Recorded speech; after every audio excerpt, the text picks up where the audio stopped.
Types of pattern allowance பார்க்க போகிறோம். Good morning champion, this Rose Ross from government college technology. I am my technical champion Kavipriya ஆரம்பிக்கும். இப்போ types of அலவன்ஸில் வந்து draft R taper allowance என்ன சொல்கிறாங்க? Draft or taper allowance, the amount of draft allowance will depends on vertical height of the pattern. X equal to h tan theta. So இதான் x equal to h tan theta அப்படின்னு தெரிஞ்சுக்கணும். இது எப்படின்னா draft அலவன்ஸ்க்கு இன்னொரு பேர் taper allowance சொல்கிறாங்க. இது வந்து அமௌண்ட் ஆஃப் டிராஃப்ட் எவ்வளோ சாஞ்சிருக்கணும் அப்படின்றது தான் வந்து இது சொல்லுது. ஏன்னா வந்து ஈஸி வித்ட்ராயலுக்காக இது தேவைப்படும். டிராஃப்ட் அலவன்ஸ் வந்து ஈஸி வித்ட்ராயலுக்காக தேவைப்படும். அடுத்தது machining or finishing allowance. Machining or finishing allowance expressed in millimeter per surface. இது வந்து பாசிட்டிவ் அலவன்ஸ்.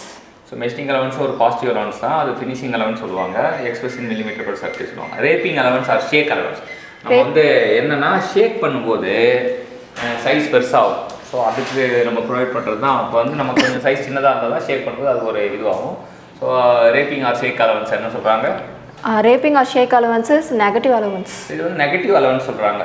அடுத்தது வந்து distortion or camber allowance. Distraction or camber allowance, this is provide opposite to the direction of distraction. This value will depends on the L/T ratio. So வந்து distortion அப்படின்றது பார்த்தீங்கன்னா distraction கிடையாது, distortion சொல்லுவாங்க. This is provide opposite direction of distortion சொல்லுவாங்க. இது வந்து L/T ratio சார்ந்து இருக்கும் அப்படின்றாங்க. அதில் முக்கியமான ஒரு 3 பாயிண்ட் சொல்கிறாங்க. வேக்ஸ் எங்கே பேட்டர்னாக யூஸ் பண்ணுவாங்க?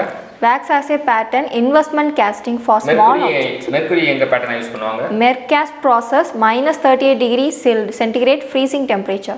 எவாபரேட்டிவ் பேட்டர்ன் காஸ்டிங் எங்கே யூஸ் பண்ணுவாங்க? Full molding. ஸோ இந்த 3 வந்து இந்த வேக்ஸ் பேட்டர்ன் வந்து ரொம்ப முக்கியமான கொஸ்டின். மெர்க்குரி பேட்டர்ன் வந்து மெர்காஸ்ட் ப்ராசஸ், அது நம்ம தெரிஞ்சுக்கிறது தான். அது எங்கள் எக்ஸாம் காம்படிஷன் அதிகமாக கேட்டது கிடையாது. எவாபரேட்டிவ் பேட்டர்ன் காஸ்டிங் வந்து ஃபுல் மோல்டிங்கில் யூஸ் பண்ணுறாங்கன்னு தெரிஞ்சுக்கலாம். ஸோ இன்றைக்கி சம் ஆஃப் த அலவன்ஸையும் வந்து ப்ளஸ் நம்ம வேக்ஸ் பேட்டர்னை பற்றி, அப்புறம் மெர்க்குரி பேட்டர்னை பற்றி, அப்போ எவாபரேட்டிவ் பேட்டர்னை பற்றி சொல்லி தந்த கவிப்ரியாக்கு தேங்க்யூ. தேங்க்யூ.